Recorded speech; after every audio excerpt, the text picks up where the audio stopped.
Bonjour et bienvenue sur Culture Passion, l'émission du pôle culturel de la radio web de l'UTL 65. Culture Passion ou embarquement immédiat vers la galaxie Culture 65.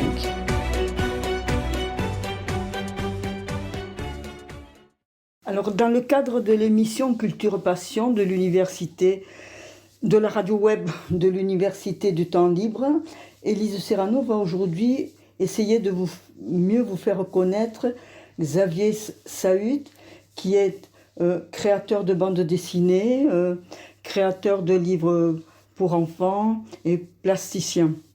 Bonjour Xavier Sahut. Alors, depuis fort longtemps, j'avais l'occasion de vous rencontrer lors de divers salons du livre.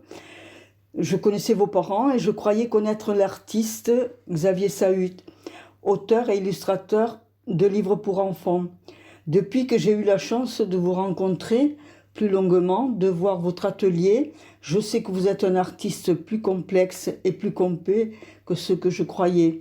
Nous allons essayer ensemble de faire découvrir à nos auditeurs l'étendue de votre répertoire. Tout d'abord, parlez-nous un peu de vous. Qui êtes-vous ? Alors, je suis donc Xavier Sahut, je suis...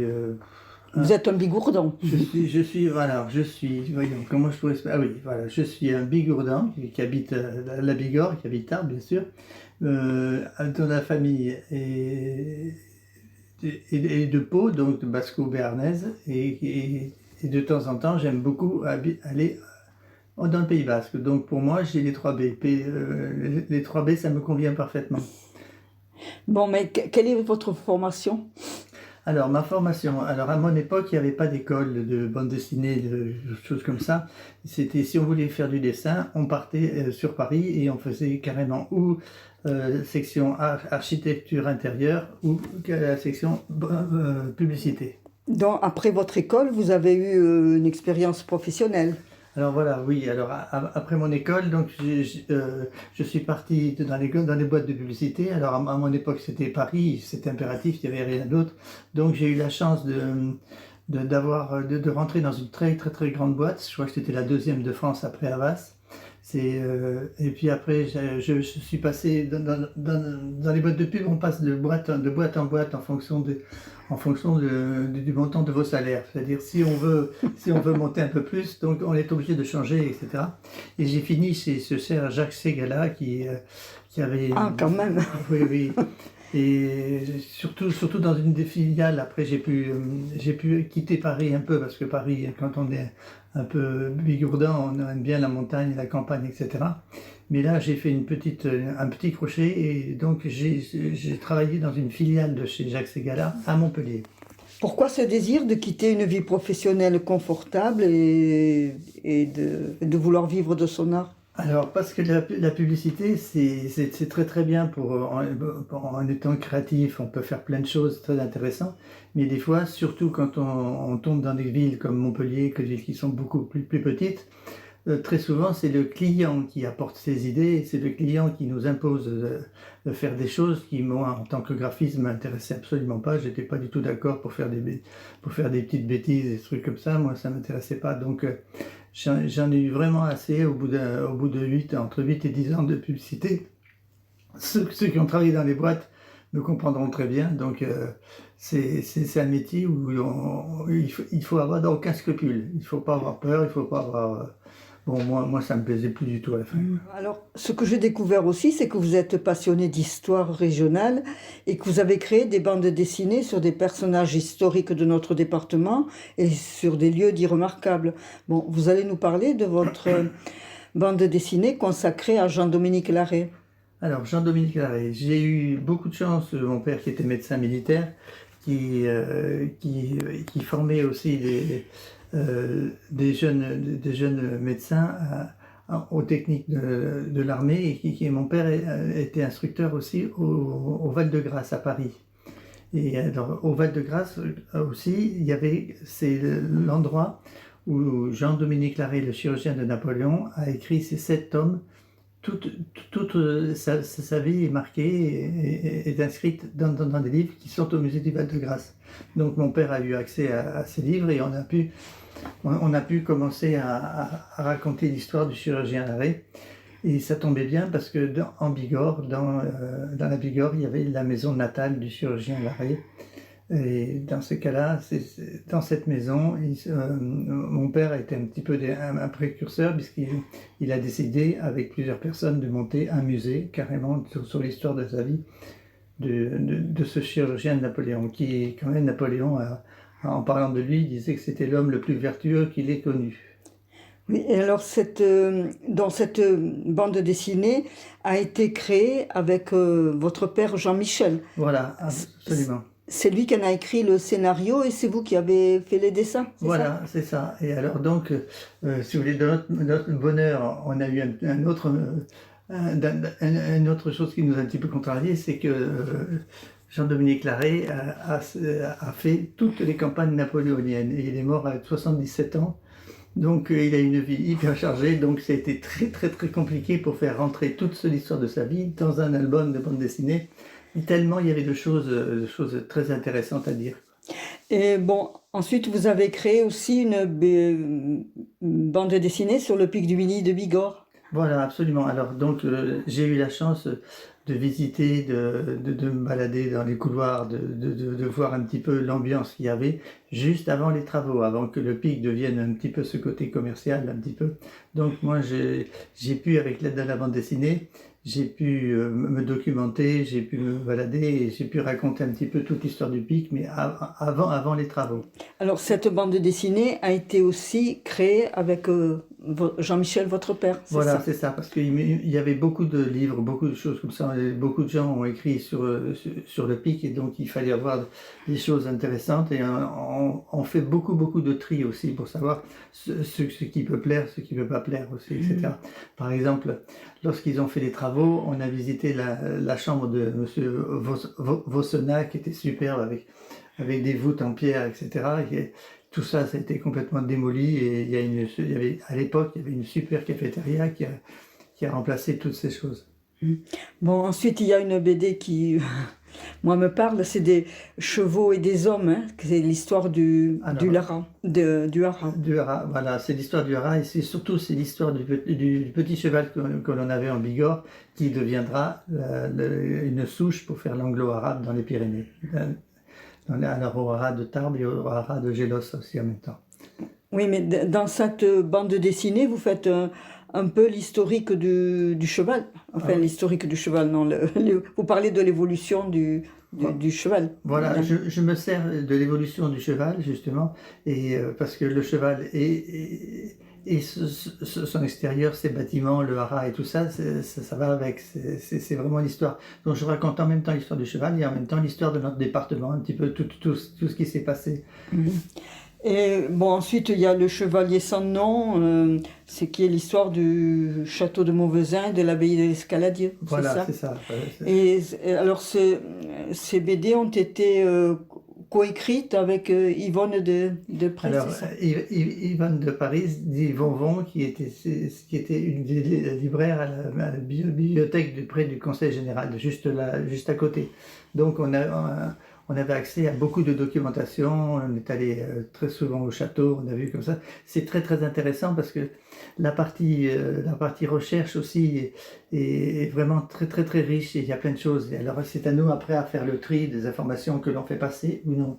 Oui, alors c'est ça, vous faites bien de le dire, ce sont de véritables bandes dessinées historiques. Hein. Ah oui, voilà, absolument. Vous avez pour chacune consulté une bibliographie importante. Importante, tout à fait, oui, tout à fait. Et ça, c'est très difficile parce que traiter en bande dessinée, bon, les gens disent oh, la bande dessinée, on invente, etc.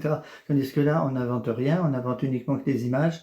Peut-être, mais tout simplement, et là, on est chargé de retracer l'exacte vérité. Oui, alors, ce qui m'a aussi beaucoup intéressé, ce sont les détails de ces bandes dessinées. Enfin, vous évitez absolument toute anachronisme, hein. Les costumes bien sûr. sont les costumes d'époque. Et puis alors, moi, je me suis beaucoup amusée lorsque vous m'avez montré les dents de Louis XIV. Ah Vous voulez en oui, dire deux mots? voilà, oui, alors les dents de Louis XIV. Alors, lorsque je travaille, il faut que je sois quand même au calme pour être avec une certaine concentration. Donc, dans ces cas-là, j'écoute très souvent la radio et il y a des radios la nuit, lorsque je dessinais très souvent la nuit très tard. La nuit, il y a des choses très intéressantes. Et il s'avérait qu'à l'époque, lorsque j'ai dessiné le chirurgien Larrey, il venait de retrouver les carnets de santé du roi. Et en épluchant les carnets de santé, je me suis rendu compte qu'à partir de 30 ans, le roi Louis XIV on lui avait arraché les dents, sûrement il devait avoir mal. Et alors à cette époque-là, il ne s'embêtait pas, il n'y avait pas la roulette pour pouvoir reboucher les caries. Donc ils arrachaient tout systématiquement. Alors donc j'ai fait le roi en train de sourire, avec un sourire un petit peu déjanté. Oui, alors on voit le roi avec ses deux ou trois dents Voilà, avec dedans. Oui. Ensuite, bon, vous relatez dans ces BD des événements historiques qui se sont passés en Bigorre, par exemple Napoléon visitant le Haras. Oui, voilà, absolument. Alors, Napoléon visitant le Haras, je veux parler du tout début du Haras, c'est-à-dire actuellement, c'est à l'endroit où se trouve l'immeuble du Syriate. Là. Exactement, ça c'était tout simplement le premier Haras où alors Napoléon est arrivé, il a commencé à amener des chevaux, des reproducteurs pour pouvoir créer carrément et avoir le maximum de chevaux parce que Napoléon avait besoin de beaucoup de chevaux pour faire ses campagnes. Et alors donc il était d'un côté, juste à côté en face du conseil général. Et c'est qu'après, quand le manque de place a fait qu'automatiquement qu'ils ont acheté un grand terrain qui à l'époque était complètement en dehors de Tarbes, c'était un immense terrain qui est devenu les Haras de Tarbes actuellement. Et vous évoquez aussi les premières courses de chevaux à la Loubert, c'est ça? Alors, à la Loubert, il y a eu le premier hippodrome qui s'est construit actuellement, c'est devenu le golf, le golf. Mais autrefois, c'était carrément une lande, c'était très sauvage et il y avait, paraît-il, qu'il y avait des loups. Donc, d'où le mot la Loubert. Alors, nous voyons que vous avez commencé votre métier d'artiste avec des BD historiques et puis ensuite, il y a eu une deuxième étape, c'est... Vous nous avez fait découvrir la faune des Pyrénées. Alors là, c'est une démarche ludico-éducative, selon vos termes. Alors là, vous allez nous parler de Desmond Charlie, la marmotte. Voilà, alors lorsqu'on fait une bande dessinée, la première chose à faire, c'est d'aller voir les libraires spécialisés de bande dessinée. Et bon, à Pau, là, on a... La librairie très réputée, c'est Bachibouzouk. Et donc, lorsqu'on va voir ça, il faut essayer de voir ce qui n'a pas été fait. Parce que bon, on a fait beaucoup de choses en BD, il y a encore beaucoup de choses à faire, donc, alors, en farfouillant un petit peu, je me suis rendu compte que par rapport à la faune des Pyrénées, rien n'était fait qui explique un peu toute l'histoire des marmottes, toute l'histoire de l'isard, de l'ours, etc. Donc, je me suis dit, tiens, je vais arrêter le côté vraiment purement historique et je vais mettre j'avais envie un petit peu de m'amuser un petit peu avec des personnages. Donc, le côté ludico-éducatif, tout en gardant le côté éducatif aussi, parce que j'ai toujours dans ma trame toute l'histoire avec le parc national. Je suis allé me renseigner aussi avec eux, vu que ce sont les grands spécialistes, et ça m'a permis un petit peu d'avoir ma trame, et après je glisse à travers un scénario ludique, et puis en même temps éducatif, je glisse un petit peu. Oui, ensuite vos animaux ont des prénoms bigourdants, Béroy. Voilà, Béroy, ça c'est le Dahu. Donc, si je comprends bien, c'est quand vous réalisez ce type de petits livres, vous réalisez en même temps et le dessin et le texte. Il y a une interaction. Voilà, absolument. Donc, et alors là, ce qui est intéressant aussi, c'est que j'ai 3 enfants et dont mon fils aîné, qui travaille au Collège de France à Stockholm actuellement, est professeur des écoles. Et alors, il m'a aidé à monter un petit peu une histoire, vraiment une histoire pour les tout petits. Parce que moi c'était plutôt un peu pour et alors, parlez-nous de vos dédicaces qui plaisent tellement aux enfants. Alors, des dédicaces. Alors, moi, j'ai la chance d'avoir du public qui vient me voir, et puis dans ces cas-là, qui me demande carrément de faire une dédicace. Alors, ils sont tous surpris, et puis et assez étonné que je prenne des crayons de couleur et des feutres, etc. Ils me disent, mais pourquoi tu vas pas m'écrire quelque chose? Je dis, non, je vais te faire un dessin. Alors là, ils sont tous très contents d'avoir. Oui, parce que vous dessinez un personnage. Quand on achète un livre sur une marmotte, vous dessinez une marmotte et vous mettez au milieu le nom du petit garçon ou de la petite fille qui achète. En principe, voilà, je leur mets leur prénom et j'essaie de trouver un dessin qui a un rapport avec. Alors, en posant des questions, je demande aux enfants qu'est-ce que tu aimes, qu'est-ce que tu pratiques quelque chose. Et puis, si je dis n'importe quoi, s'il est musicien, je dessine une marmotte en train de jouer de la guitare, etc., avec un petit mot de façon à personnaliser un peu. Oui. Donc, vous venez de nous dire qu'avec un de vos fils, vous avez créé des livres pour tout petits, enfin, pour vos enfants. Hein, alors, ils ont des noms très évocateurs. Vous pouvez nous les citer? Loulou, Loulou mon loulou. Ah oui, Loulou mon loulou, oui, ça c'est aussi. Voilà, oui. Alors j'essaye aussi de m'amuser un petit peu, ça c'est le côté créatif. Par exemple, sur un isard, dans mon scénario, il fallait que, c'est l'histoire d'un petit isard, que je trouve un prénom d'isard. Alors un prénom d'isard, c'est pas évident du tout, j'ai beau chercher pendant un moment. Et puis un matin, paf, je me réveille, mais ça y est, c'est tellement évident que je vais trouver le prénom. J'ai décidé de l'appeler Azou, parce que c'est l'isard Azou, bien sûr. Voilà. Et oui, voilà, Azou, c'est un endroit des Pyrénées. Voilà, oui. Ouais, absolument. Oui, et puis il y a Bézet de l'abeille, enfin c'est très évocateur. Alors, voilà, ça par contre je me suis amusé parce que j'ai édité les livres sur la faune des Pyrénées à compte d'auteur, donc je me suis amusé d'avoir un réseau de libraires qui me passaient des commandes dans les livres. Alors, grrr, c'est le bruit, Grrr, c'est le bruit que fait l'ours en râlant. Cri, c'est R-I-I-I, et trait d'union, c'est l'aigle, et puis ainsi de suite. Alors, je trouve ça très rigolo de voir des commandes des gens qui font grrr, 3, pchit. Pchit, c'est pour le Desman. Gris, et ça m'amuse beaucoup.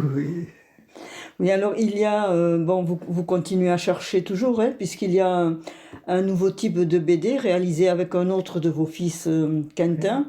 Cette BD, s'appelle Les Endémiques. Alors, pouvez-vous nous parler de la genèse de cette BD? Alors là, c'était intéressant parce que je voulais sortir un petit peu des Pyrénées.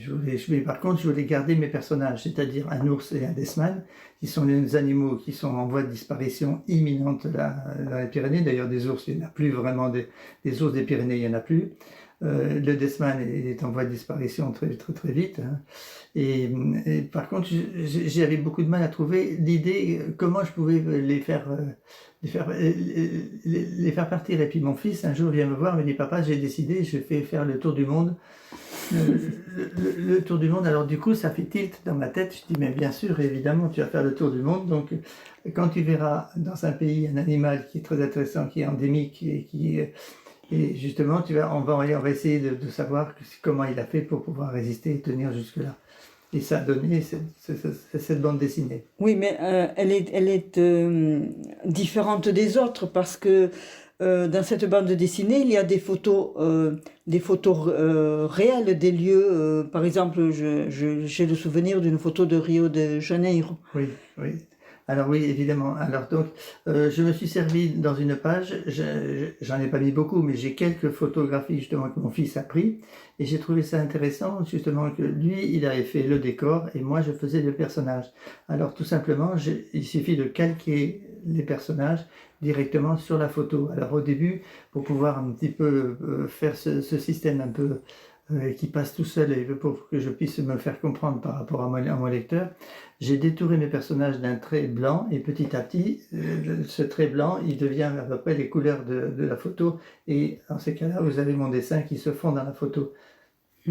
Oui, parce que moi, ce qui m'a impressionné en lisant cette BD, c'est qu'au bout d'un certain temps, on ne distingue plus le dessin de la photo. C'est exactement ce que je voulais faire. Dans ces cas-là, on savait plus si on était en dessin, si on était en photo, si on était un petit peu perdu. Comme ça facilite un petit peu l'histoire, le scénario. Et après, c'est toujours du ludico et éducatif, c'est-à-dire toujours le côté vrai. Il y a eu il y a eu un passage justement où il était très très déçu parce qu'il est allé dans des plages magnifiques, recouverts de plastique, de bouteilles, de bouteilles. Et alors ça, justement, j'en parle. Les jeunes qui seront en train de lire ma bande dessinée, j'espère que ça risque de les marquer pour pouvoir trouver quelque chose, pour pouvoir se finir.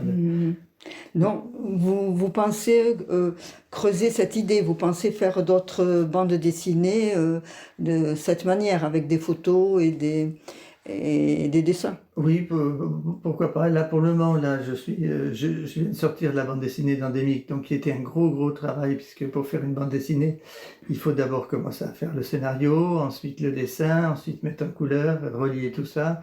Une bande dessinée, c'est 46 pages, en sachant qu'il nous faut à peu près une semaine par page. Donc il faut à peu près un an et demi entre le scénario et le dessin. Donc là, je souffle un peu et puis après je repartirai sûrement, je vais rebondir sur d'autres idées, mais pour le moment je suis en vachère. Moi j'ai découvert que vous n'êtes pas qu'un dessinateur, créateur de BD et de livres pour enfants, vous êtes aussi un plasticien. Parlez-nous de vos statues en papier mâché. Alors, les statues à papier mâché. Alors ça, c'est la première fois que je suis allé à Equestria. C'était au Jardin Massé. Il y avait toute la partie équestre et puis la partie aussi artistique. Et je me suis retrouvé dans un stand et juste à côté de moi, il y avait Albert et Kiki Le Mans. Albert et Kiki Le Mans sont réputés pour faire beaucoup de papier mâché, etc. Et alors donc, avec Kiki m'a montré un petit peu tout le mécanisme, comment faire un petit peu. Je me souviens, elle me parlait, puis en même temps avec ses doigts, elle était en train de fabriquer une main qui le servait justement et je trouvais ça vraiment très intéressant. Je connaissais pas cette technique. Et alors c'est grâce à eux que j'ai pu essayer petit à petit de construire mes premières sculptures en papier mâché qui au départ ne ressemblaient absolument pas à quelque chose. Et là, avec le dessin, ça m'a permis de voir un petit peu mes animaux en 3D et petit à petit je suis arrivé. Alors j'ai fait des papiers mâchés de taille assez réduite, hein, comme une petite souris, l'équivalent. Et là, je suis en train de terminer, je viens de finir un élan qui est grandeur nature, parce que comme toujours mon fils qui est à Stockholm, on a visité un élevage d'élan, ça m'a vraiment marqué, parce que un élan, c'est 2,20 m au garrot, c'est 3 mètres d'envergure au niveau avec les cornes, etc. C'est un animal qui est immense. Donc, automatiquement, comme je travaille à l'échelle 1, automatiquement, c'était... Oui, vous avez réalisé aussi un personnage pour les petits as. Alors voilà, alors après j'ai eu des commandes, donc pour Equestria on m'a commandé un cheval grandeur nature et tous les enfants de Equestria sont venus pour dessiner dessus. Ça a donné une sculpture qui était assez intéressante. D'ailleurs elle est encore, je crois, à l'Office du tourisme, je crois, il l'a encore. Elle est un peu avachie, mais bon, c'est à force avec le temps. Et puis... oui, après j'ai fait beaucoup de commandes. Un magasin à Saint-Jean-de-Luz, un magasin de produits cosmétiques à base de lait d'ânesse m'a commandé une tête d'âne justement. Donc, alors je l'ai fait grandeur nature. Aussi. Et puis j'ai vu une photo d'une très jolie composition, c'était une brochette d'oiseau en voie de disparition sur une branche. Voilà. Alors bon, vous avez remarqué, on a de moins en moins de petits oiseaux qui sont à cause des polluants, pour pouvoir enlever les mousses des pelouses, à cause de la pollution, à cause de ça. Donc on a de moins en moins de rouge-gorge, de moins en moins de moineaux, de moins en moins de mésanges. Alors, donc j'ai carrément reproduit des oiseaux, mais en papier mâché. Vous aimez aussi transmettre. Alors, je crois que vous donnez des cours... Oui, absolument. Oui.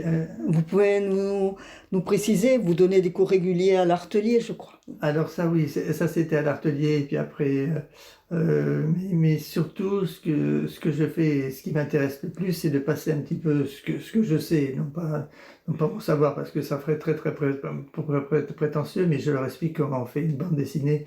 Alors d'après un projet des instituteurs et des élèves, donc j'interviens dans la classe, je présente mon travail avec des planches originales, je leur explique comment il faut faire, je leur donne un petit peu tous les outils, et puis donc on travaille avec eux. Ça, c'est quelque chose qui me plaît beaucoup. Et d'ailleurs, la semaine prochaine, je serai à Bagnères, au collège Saint-Vincent, justement, ils veulent que je parle de la manière de faire des bandes dessinées pour éventuellement peut-être faire quelque chose. Je ne sais pas, ça. Oui, peut-être ils ont un projet pédagogique autour de la bande dessinée. Alors, la bande dessinée est très intéressante parce qu'on peut absolument tout faire. Il y a aucune chose à rejeter. C'est la seule chose qu'il faut avoir dans la tête, c'est le sens de la lecture. C'est tout. Tout le reste, on peut raconter l'histoire d'un chocolat sur un plateau qui est en train de fondre et qui attend d'être mangé. L'histoire de la mouche qui est en train de tourner, qui cherche une sortie de secours pour pouvoir partir un peu. Enfin, on peut tout faire. Le crayon dans sa trousse qui pleure parce qu'il a envie de bouger, de raconter une histoire. Puis, voyez. Mais vous pouvez tout faire, mais pas tout le monde. Moi, je ne saurais pas. Bon. Ah bon, vous avez aussi créé le salon de la BD. Oui, alors ça c'était un autre travail. Lorsque j'ai commencé à faire de la bande dessinée, il y avait des salons à peu près partout. Et à Tarbes, il n'y avait rien du tout. Alors je suis allé voir Monsieur Trémège, notre maire, qui m'a dit, mais il n'y a pas de problème, Xavier, Tarbes va avoir son festival, mais tu t'en occupes. Et voilà, tu t'en occupes. Alors donc, je suis allé à l'office de tourisme et j'ai rencontré des gens qui sont spécialistes des animations, en particulier Peggy, et on a monté tous les deux un festival BD qui a duré, on en a fait 9, et il y avait à chaque fois une quarantaine de dessinateurs, donc on s'est vraiment bien amusé. Oui, aussi à Pierrefitte aussi, enfin vous avez dynamisé un salon du livre, non? Voilà, à Pierrefitte, il y avait un salon du livre aussi, du livre traditionnel, qui avait du mal à démarrer, donc monsieur Pereira, le maire de Pierrefitte, est venu me demander si je pouvais pas amener des dessinateurs de bande dessinée carrément pour grossir un peu ce salon, et alors là on en a fait plusieurs, je crois, on a fait 3 ou 4. Je ne sais pas si on a fait le tour de votre art, mais quels sont vos projets? Alors mes projets, alors là en attendant, je fais beaucoup de peinture sur des toiles, peinture acrylique. Donc ça m'amuse bien. Et puis alors c'est un petit peu pour mes petits-enfants, puisque là aussi, et de temps en temps, je fais des expositions, justement parce que je commence à avoir beaucoup de tableaux et ma femme commence à avoir un petit peu marre de... Ah, mais nous n'avons pas parlé de vos tableaux. Bon, ça sera j'espère que lorsque vous exposerez, vous nous le ferez savoir et la radio web de l'université relaiera l'information. Ah ben, avec grand plaisir. Bon, merci Xavier pour ce moment très riche partagé avec les auditeurs de la radio web de l'UTL. Vous êtes un artiste bien ancré dans notre territoire de Bigorre. Des institutions importantes de ce territoire, telles que le Parc national et le Conseil départemental, vous ont fait et vous font confiance pour valoriser les atouts de notre Bigorre. Si vous êtes un artiste ancré dans notre territoire, vous savez par votre art défendre des valeurs universelles comme celles qui nous concernent tous, c'est-à-dire la conservation des espèces et la sauvegarde de notre planète. Merci encore pour ce beau moment passé avec vous. Eh ben, avec grand plaisir.